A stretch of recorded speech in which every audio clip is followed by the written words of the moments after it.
नाशिकमध्ये जमीन हडप करण्यासाठी थेट 83 वर्षीय वृद्धाच्याच नावाचा तोतया उभा करून बनावट खरेदी खत तयार करणाऱ्या मुख्य आरोपीला गुन्हे शाखा अंबड युनिट 3 ने अटक केली आहे।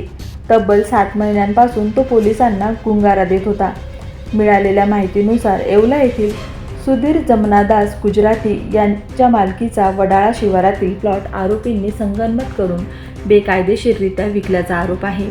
यासाठी फिर्यादींच्या नावाने दुसऱ्या व्यक्तीला उभे करून त्याच्याकडून बनावट सही आणि अंगठ्याचे ठसे घेण्यात आले।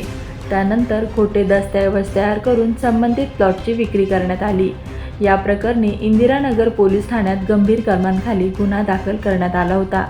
मात्र मुख्य आरोपी प्रमोद मारुती पाटील हा गेल्या 7 महिन्यांपासून फरार होता।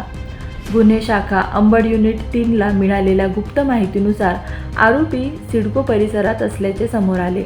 त्यानंतर सापळा रचून त्याला ताब्यात घेतले। चौकशीत त्याच्या गुन्ह्यातील सहभाग स्पष्ट झाल्यानंतर पुढील कारवाईसाठी त्याला इंदिरानगर पोलिसांच्या स्वाधीन करण्यात आले आहे।